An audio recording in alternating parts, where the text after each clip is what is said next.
Hello दोस्तों, नमस्कार।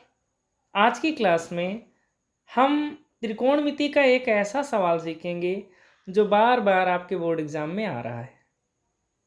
तो देखेंगे इस सवाल में दिया क्या है।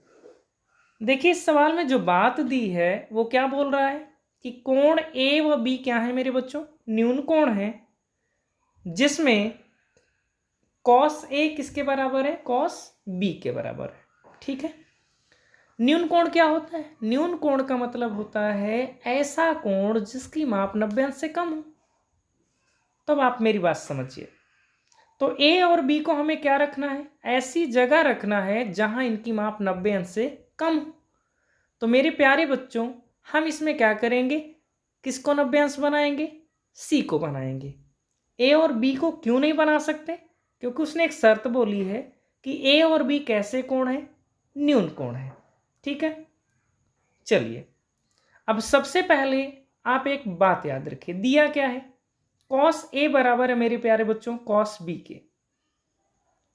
और सबसे पहले जो आपको मैंने पहले बता रखा है, क्या बता रखा है कि जो भी त्रिकोणमितीय अनुपात आपको ज्ञात करना है उसका जो फार्मूला होता है लाल बटे कक्का होता है। ठीक है। चलिए, तो जो दिया है उसको हमने लिख दिया। अब लिखने के बाद अब हम क्या करेंगे? लिखेंगे कॉस थीटा बराबर क्या होता है मेरे प्यारे बच्चों? आधार बटे कर्ण होता है। ठीक है। अब देखिए, कॉस थीटा बराबर आधार बटे कर्ण हो गया। चलिए, अब यहां आपको जो सबसे महत्वपूर्ण जानकारी ये है कि आपको यहां दो कोण देखना है। एक तो ए वाले कोण को ध्यान देना है, दूसरा बी वाले को। तो कोण ए के सामने जो भुजा होगी मेरे प्यारे बच्चों वो क्या होगी? लंब होगी। तो आधार कौन होगी?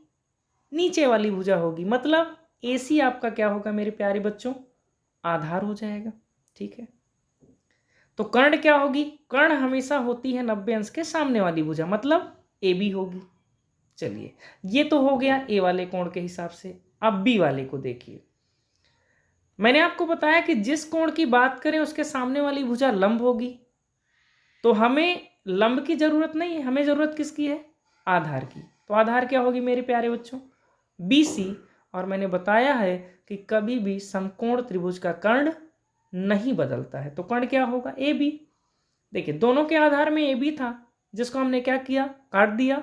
अब देखिए क्या मिल गया हमें? AC बराबर मेरे प्यारे बच्चों आ गया किसके? BC के।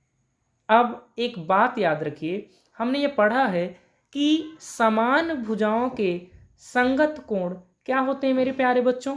बराबर होते हैं। समान कोण के तब बराबर होंगे जब उनकी भुजाएं क्या होंगी? बराबर होंगी। तो यहां दोनों भुजाएं बराबर दिया है, तो दोनों कोण क्या होंगे मेरे प्यारे बच्चों? बराबर होंगे। अब देखिए, AC पर C कोण तो 90 है, तो A कोण की बात करेंगे, कोण A। और एक जो है BC भुजा पर बन रहा है वो कौन सा कोण है? B। तो A किसके बराबर हो जाएगा? B के। अर्थात हमने सिद्ध कर दिया। आशा करता हूं आपको समझ में आया होगा। धन्यवाद।